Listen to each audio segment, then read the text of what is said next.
Assalamualaikum warahmatullahi wabarakatuh. Perkenalkan, nama saya Muhammad Fatur Roji dengan NIM 211340089. Saya mahasiswa Bimbingan dan Konseling Islam semester 5 di kampus UIN Sultan Maulana Hasanuddin, Banten. Tujuan saya membuat video ini yaitu untuk memenuhi tugas mata kuliah mikro konseling tentang pengadministrasian tes, pengolahan data, menyampaikan hasil, dan program bimbingan dan konseling. Adapun alat atau instrumen yang saya gunakan saat ini adalah sosiometri. Sosiometri ini adalah alat yang digunakan untuk mengukur suatu interaksi hubungan antara kelompok kecil ataupun kelompok besar. Untuk lebih lengkapnya kita lihat sama-sama di video berikut ini.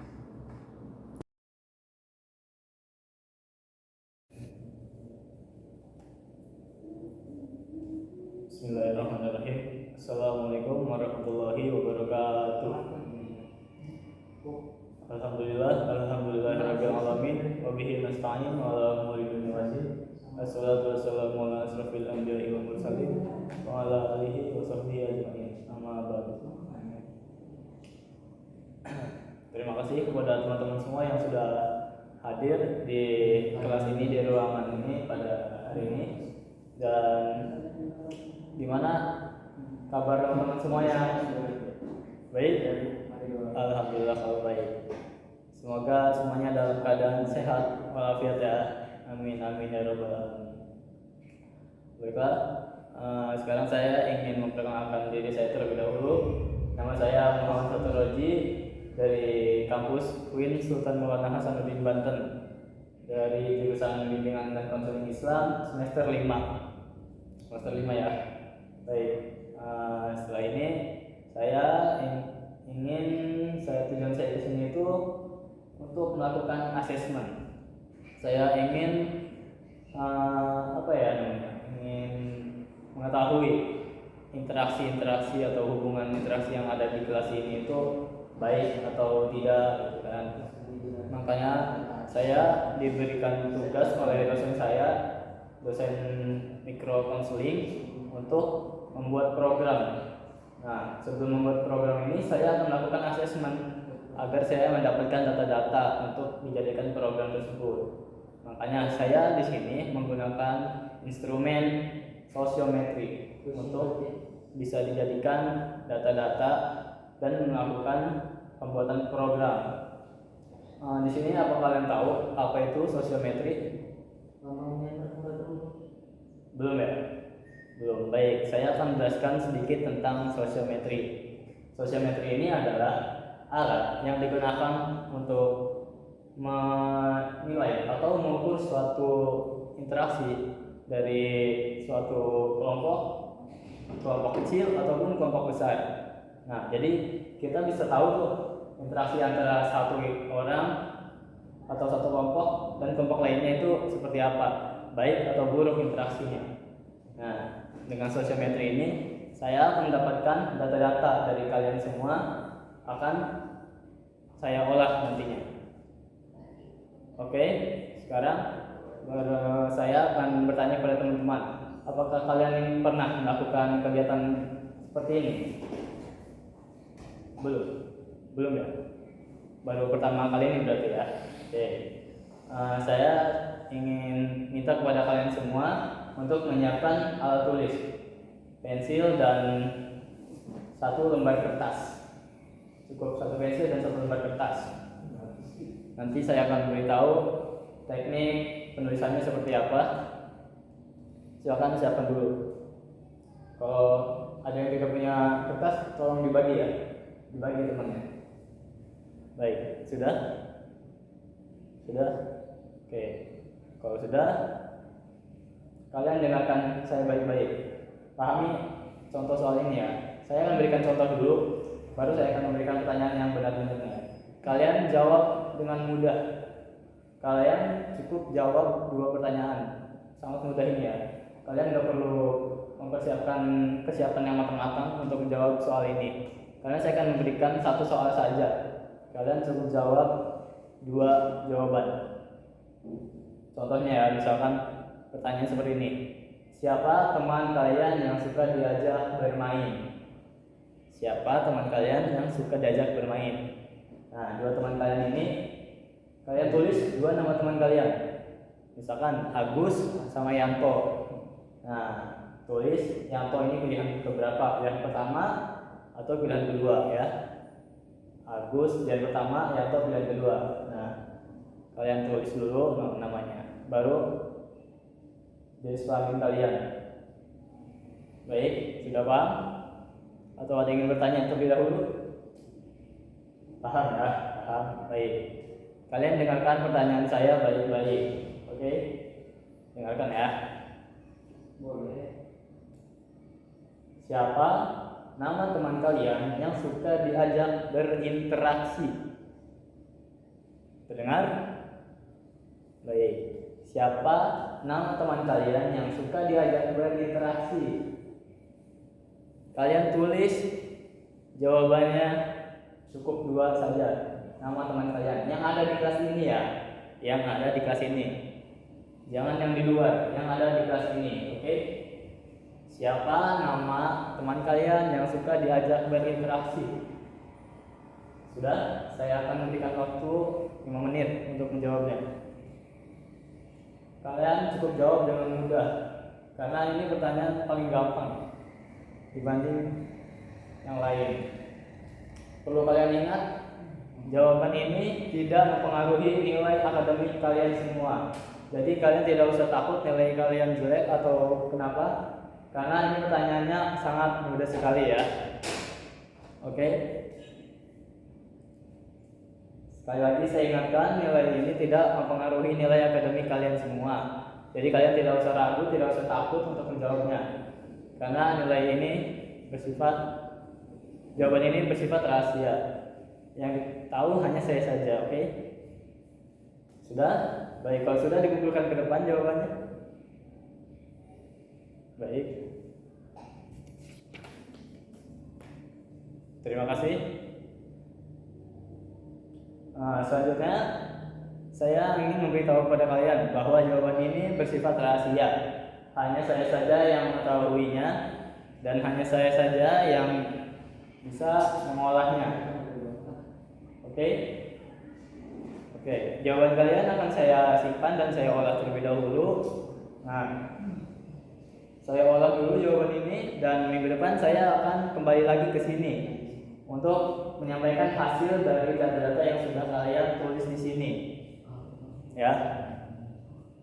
Baik, cukup sekian dari saya untuk mengakhiri kegiatan kita pada hari ini. Marilah kita sama-sama mengucapkan lafaz alhamdulillah. Alhamdulillahirobbilalamin. Cukup sekian. Terima kasih. Wassalamualaikum warahmatullahi wabarakatuh.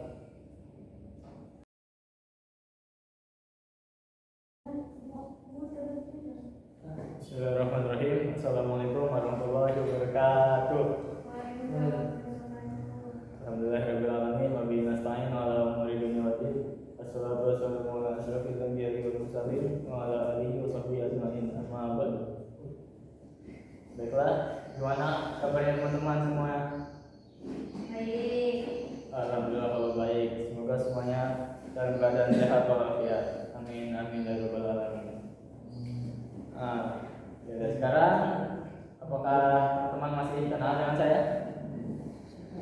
Siapa ya? Belum, tahu lupa. Oke. Baik, sekarang saya akan memperkenalkan diri terlebih dahulu ya. Kenalkan, nama saya Muhammad Fatur Roji dari kampus Bin Sultan Maulana Hasanuddin Banten, jurusan Bimbingan Konseling Islam semester 5. Nah, maksud dan tujuan saya kesini itu untuk menyampaikan hasil data yang sudah saya olah dari minggu kemarin. Dan kalian masih ingat gak minggu kemarin itu kita sudah melakukan kegiatan assessment dengan menggunakan instrumen sosiometri. Nah, hasil data yang sudah kalian isi dan sudah saya olah menunjukkan bahwa terdapat dua orang yang sangat populer. Kenapa sangat populer? Karena dua orang ini sangat digemari oleh teman-teman kalian yang sangat sering kali berinteraksi dengan teman-teman semuanya. Nah, kenapa? Mungkin dua orang ini orangnya sangat gimana ya? Sangat suka gitu diajak ngobrol. Mungkin orangnya seru buat diajak berbicara atau ngobrol atau ngegibah ataupun yang lainnya ya. Mungkin dua orang ini sangat suka gitu buat ngobrol ngomong-ngomongnya. Terus terdapat 4 orang dari siswa yang ada di sini yang mungkin 4 orang ini bisa dibilang jarang buat ngobrol atau tidak suka ngobrol dengan banyak orang. Mungkin orang ini termasuk introvert. Nah, orang ini sangat introvert karena keempat orang ini dipilihnya cuma 1 orang. Masing-masing cuma dipilih sama 1 orang.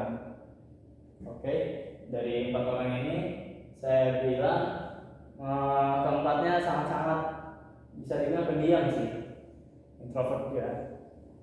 Oke, mungkin keempat orang ini butuh diberikan obrolan kepada teman-temannya. Kalau misalkan teman kalian ini menyendiri, boleh kalian ajakin untuk ngobrol ya. Kalian ajakin ngobrol dengan baik-baik, ajakin buat nongkrong ataupun dimanapun juga dia berada. Jangan biarin teman kalian ini sendirian, karena kalau misalkan kalian lihat teman kalian sendirian itu tidak enak sih kalau menurut saya. Baik, selanjutnya saya akan memberikan pelayanan konseling ya kepada keempat orang ini agar keempatnya ini sadar kalau misalkan interaksi itu penting untuk kehidupan ya. Baik, kalau misalkan nama orang-orang yang sudah saya panggil, kalian tidak usah takut ya untuk datang ke pertemuan selanjutnya untuk melakukan kegiatan bimbingan dan konseling. Oke, mungkin itu saja yang bisa saya sampaikan. Pokoknya teman-teman tidak usah takut untuk datang ke tempat atau ke ruangan bimbingan dan konseling. Kita akan ngobrol secara baik-baik di sana ya. Terima kasih, saya ucapkan wassalamualaikum warahmatullahi wabarakatuh.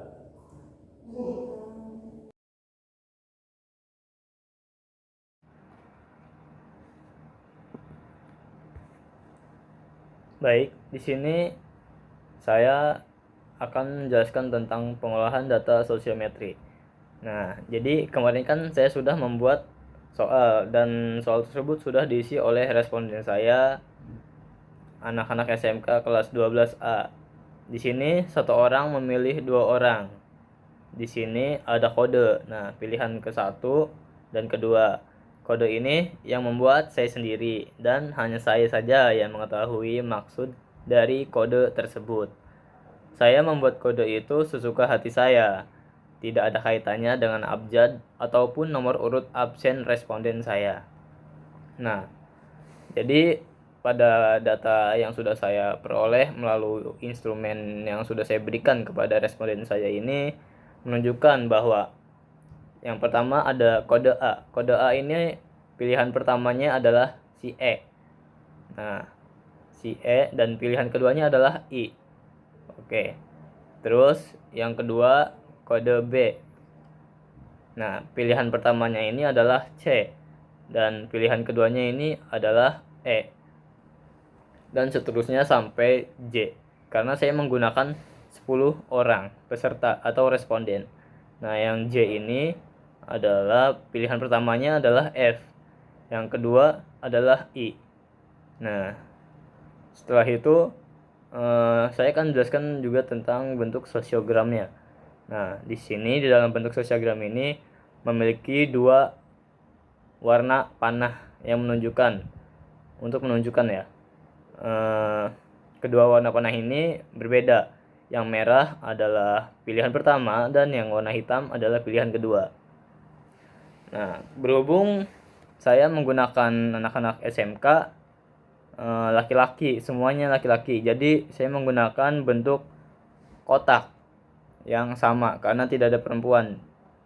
Jika kalau ada perempuan, bentuknya akan berbeda, dibedakan. Oke, berhubung laki-laki semua, jadi bentuknya sama, kotak semua, dan warnanya pun sama. Ya, di sini di gambar ini menjelaskan bahwa terdapat dua responden atau dua peserta didik yang sangat populer. Karena apa? Karena dua peserta didik ini sangat disukai oleh orang yang ada di sekitarnya. Yang pertama ini adalah I dan yang kedua adalah E. Nah, keduanya ini sangat populer karena apa?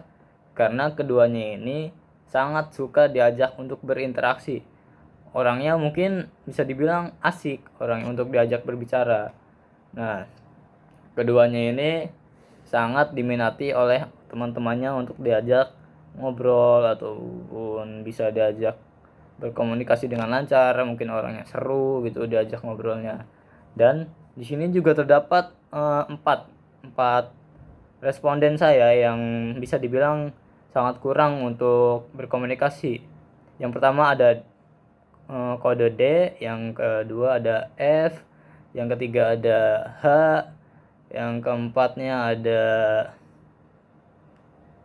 ini siapa, kita cari dulu, I, J, ya J. Nah, keempat responden ini sangat kurang karena mungkin mereka ini orangnya introvert atau tidak suka berbaur. Dia itu orangnya pengennya diajak duluan kalau mengobrol, tidak mau ngobrol, tidak mau berbicara duluan gitu kepada teman-teman yang lainnya.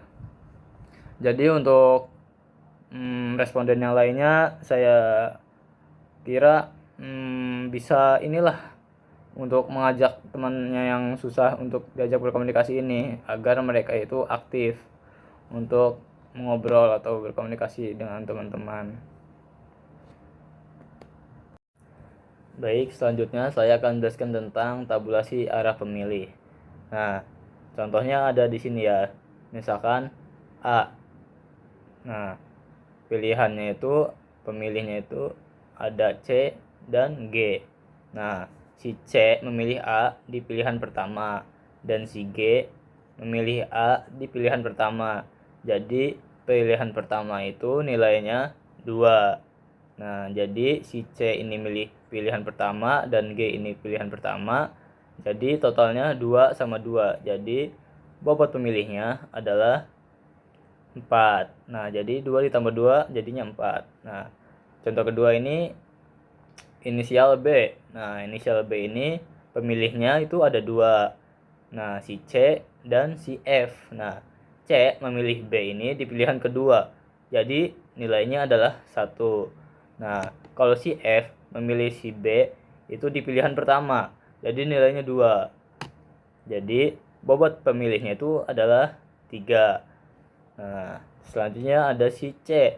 Nah, si C ini ada 2 pemilih juga. Nah, yang milih itu adalah B. Di B ini memilih si C pilihan pertama.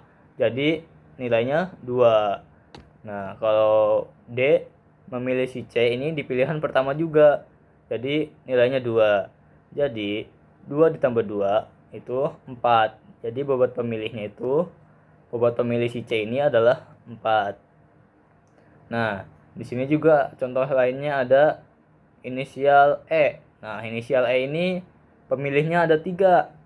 Nah, pemilihnya itu adalah si A, B, dan H. Nah, si A memilih E itu di pilihan pertama. Jadi poinnya nilainya itu 2.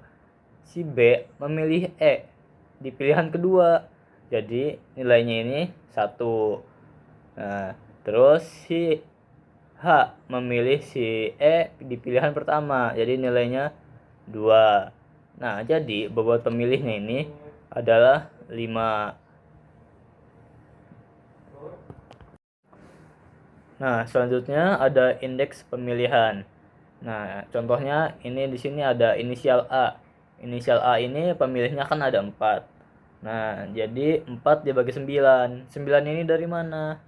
Jadi 9 ini adalah jumlah siswa. Jadi jumlah siswanya ini sebenarnya ada 10. Dikurangi 1 jadi 9. Nah, jadi gitu rumusnya. Dikurangi 1. Jadi 4 dibagi 9 adalah 0,4. Nah, selanjutnya si B. inisial B. Inisial B ini pemilihnya ada 3. Jadi 3 dibagi 9 itu hasilnya 0,3. Dan si C pemilihnya itu ada 4. 4 dibagi 9 berarti 0,4. Selanjutnya si D ini pemilihnya cuma ada 2. Nah, 2 dibagi 9 itu hasilnya adalah 0,2.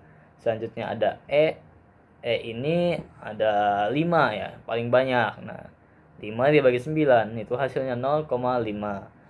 Selanjutnya ada si F ini pemilihnya ada 2. Nah, jadi 2 dibagi 9 ini hasilnya adalah 0,2. Selanjutnya si G dan seterusnya. Gitu, teman-teman. Baiklah, di sini saya akan jelaskan tentang program yang sudah saya buat, yaitu program semesteran bimbingan dan konseling siswa kelas 12A di SMK Negeri 1 Keragilan tahun pelajaran 2023. Nah, adapun pertanyaan yang sudah saya tetapkan ini ada satu, yaitu siapa teman yang suka diajak berinteraksi. Nah, di sini terdapat tabel yang isinya itu ada nomor, jenis kegiatan, topik, bidang layanan, fungsi, tujuan, sasaran, dan yang terakhir itu adalah waktu. Nah, di dalam jenis kegiatan ini terdapat persiapan. Nah, persiapan ini ada 5. Yang pertama ada pembagian tugas konselor. Tujuannya ini tercapainya efektivitas layanan bimbingan dan konseling. Nah, terus ada asesmen kebutuhan. Nah, asesmen kebutuhan ini persiapan yang paling penting. Tujuannya itu buat terungkapnya kebutuhan peserta didik atau konseli. Nah, jadi sasarannya itu untuk siswa kelas 12A. Nah, nanti akan dilaksanakan pada bulan Agustus. Yang ketiga ada menyusun program. Tujuan dari menyusun program ini yaitu layanan bimbingan dan konseling agar lebih terarah dan tepat sasaran gitu. Nah, jadi menyusun programnya ini pada bulan Agustus juga. Selanjutnya itu ada konsultasi program. Tujuannya ini agar tercapainya gitu keberhasilan layanan bimbingan dan konseling. Nah, jadi konsultasi program ini dilaksanakan pada bulan depannya, yaitu bulan September. Nah, selanjutnya yang kelima. Persiapan yang kelima ini itu pengadaan sarana dan prasarana. Tujuan dari pengadaan sarana dan prasarana ini agar terpenuhinya kebutuhan sarana dan sarana yang menunjang keberhasilan layanan bimbingan dan konseling. Waktunya itu bulan September juga. Selanjutnya yaitu ada layanan bimbingan dan konseling. Nah, layanan pertama ini ada layanan dasar. Saya menggunakan layanan informasi yang dan topiknya ini meningkatkan kemampuan dalam berkomunikasi siswa. Nah, terus tujuan di sini ada 2, yaitu pemahaman dan pengembangan. Selanjutnya sasaran. Sasarannya ini untuk siswa kelas 12A, yaitu satu kelasnya itu ya. Nah, tujuan dari layanan informasi ini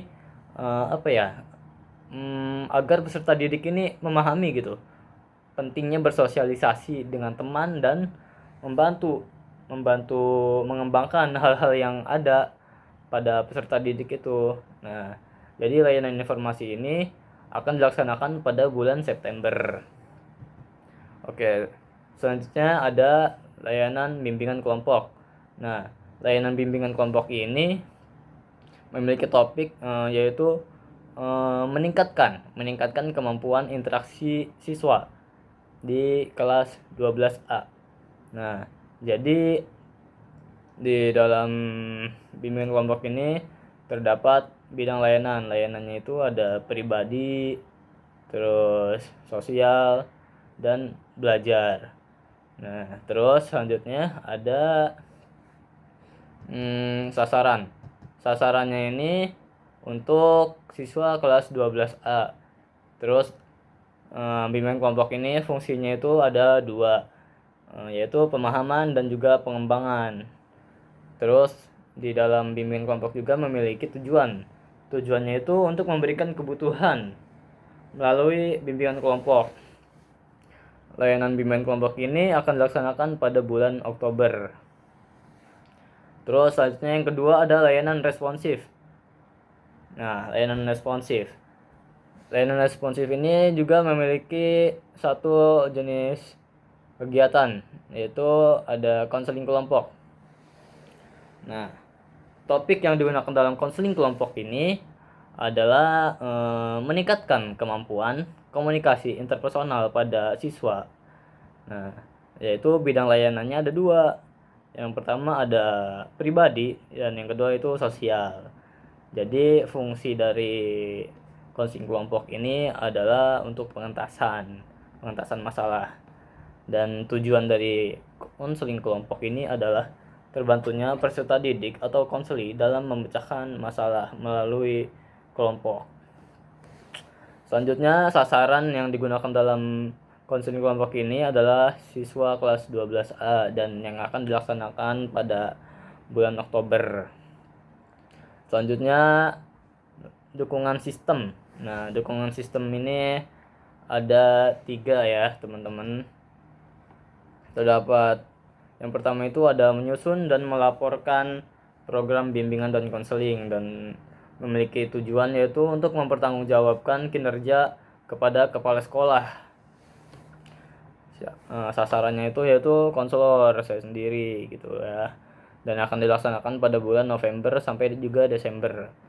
Selanjutnya membuat evaluasi yang bertujuan untuk penilaian tercapainya program layanan bimbingan dan konseling. Sasarannya itu konselor. Terus dilaksanakan pada bulan November sampai Desember. Dan yang terakhir ada melakukan administrasi dan mekanisme bimbingan dan konseling yang bertujuan untuk bukti fisik pelaksanaan layanan bimbingan dan konseling. Sasarannya itu adalah konselor juga yang akan dilaksanakan pada bulan November sampai Desember.